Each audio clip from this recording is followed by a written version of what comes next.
बाली और सुग्रीव दोनों ही किष्किंधा के राजा ऋक्षराज के पुत्र थे। ऋक्षराज ने अपने निधन से पहले बाली को किष्किंधा का राजा नियुक्त किया था, क्योंकि बाली बड़े ही बलशाली थे। बाली एक महान योद्धा थे। उन्हें ब्रह्मा जी से वरदान प्राप्त था कि उसके सामने आने वाला शत्रु अपनी आधी शक्ति खो देगा और बाली की शक्ति दोगुनी हो जाएगी। इस कारण बाली अजेय माने जाते थे। सुग्रीव, जो बाली का छोटा भाई था, अपने भाई की वीरता और पराक्रम का सम्मान करता था और दोनों में शुरू में प्रेम और सौहार्द था।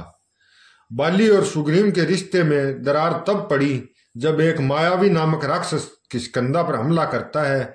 मायावी ने बाली को युद्ध के लिए ललकारा और बाली ने उसे मारने का निश्चय किया। बाली अपने स्वभाव के अनुसार इस चुनौती को तुरंत स्वीकार करता है और मायावी का पीछा करता है। मायावी भागकर एक गुफा में छिप जाता है। बाली अपने भाई सुग्रीव से कहता है कि वह गुफा के बाहर पहरा दे और जब तक वह राक्षस को मारकर बाहर न आ जाए तब तक वह वहीं प्रतीक्षा करे। बाली गुफा के अंदर चला जाता है और कई दिनों तक सुग्रीव उसकी प्रतीक्षा करता रहता है। कई दिनों बाद गुफा से बाली और मायावी के लड़ने की तेज आवाजें सुनाई देती है और फिर अचानक गुफा से खून बहता हुआ बाहर आता है। यह देखकर सुग्रीव सोचता है कि बाली राक्षस के हाथों मारा गया है। वह निराश होकर किष्किंधा लौट आता है और राजा बनने की जिम्मेदारी अपने कंधों पर ले लेता है। हालांकि बाली मरा नहीं था। वह मायावी को मारकर बाहर आया और देखा कि सुग्रीव वहां नहीं है। जब उसे यह पता चला कि सुग्रीव ने उसे मरा हुआ समझकर किष्किंधा का राजा बनने का प्रयास किया तो वह अत्यंत क्रोधित हुआ। बाली को लगा कि सुग्रीव ने उसे धोखा दिया है और जानबूझकर राज्य पर कब्जा करने के लिए उसे मरा हुआ घोषित कर दिया। यह गलतफहमी उसके रिश्ते में बड़ी दरार पैदा कर देती है। बाली ने किष्किंधा लौटते ही सुग्रीव को राज्य से निष्कासित कर दिया और उसकी पत्नी रूमा को भी अपने अधिकार में ले लिया। सुग्रीव को यह अन्यायपूर्ण लगा, परंतु बाली के सामने वह शक्तिहीन था। बाली के मन में सुग्रीव के प्रति क्रोध और अविश्वास भर गया था और उसने उसे अपने राज्य से बाहर कर दिया। इस घटना ने दोनों भाइयों के बीच शत्रुता को स्थायी बना दिया। सुग्रीव अपने कुछ मित्रों के साथ ऋषिमुख पर्वत पर आश्रय लेने लगा, क्योंकि बाली को एक श्राप था कि वह इस पर्वत पर प्रवेश नहीं कर सकता था। इस समय तक सुग्रीव अकेला, दुखी और भयभीत था। उसने सोचा कि उसका भाई, जिसे वह प्रेम और सम्मान करता था, अब उसका सबसे बड़ा शत्रु बन गया है। सुग्रीव ने बाली को कई बार समझाने का प्रयास किया, लेकिन बाली अपने क्रोध और अहंकार में डूबा हुआ था और सुग्रीव की कोई बात सुनने को तैयार नहीं था। इसी बीच श्री राम अपनी पत्नी सीता की खोज में ऋषिमुख पर्वत पर पहुंचे, जहां उनकी मुलाकात सुग्रीव से हुई। दोनों ने अपनी अपनी कहानियां एक दूसरे को सुनाई।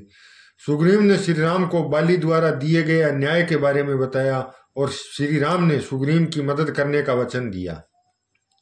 श्री राम ने यह भी समझा कि सुग्रीव का राज्य वापस पाना उसके लिए न केवल न्यायपूर्ण है, बल्कि यह उसकी पत्नी सीता की खोज में भी सहायता करेगा, क्योंकि सुग्रीव के पास वानर सेना थी जो सीता की खोज में मदद कर सकती थी।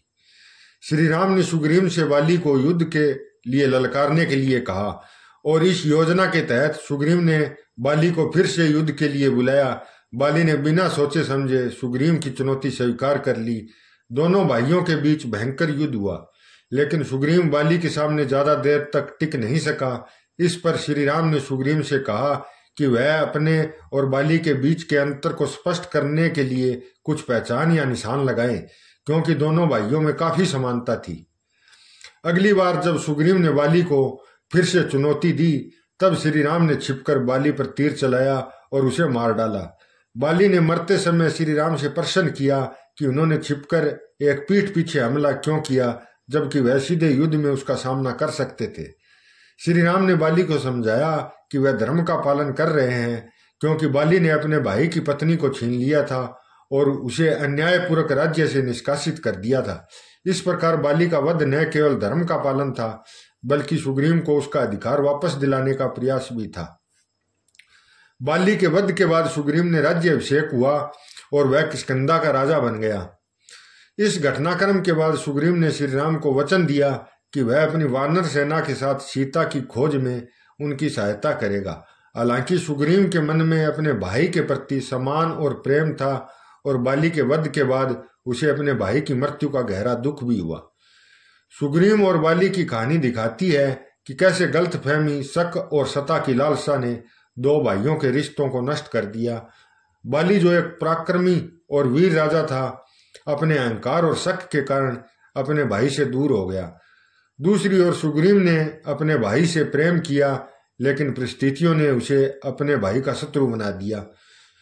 बाली और सुग्रीव की यह कहानी केवल शक्ति और राजनीति की नहीं है, बल्कि एक परिवार के टूटते हुए रिश्तों की कहानी भी है। यह कथा हमें यह सिखाती है कि रिश्तों में विश्वास की कितनी अहमियत होती है और कैसे गलतफहमियां और अहंकार किसी भी रिश्ते को बर्बाद कर सकते हैं। सुग्रीव और बाली के बीच भाईचारे का अंत शत्रुता में बदल गया, लेकिन अंत में यह श्री राम द्वारा धर्म और न्याय की स्थापना के साथ समाप्त हुआ।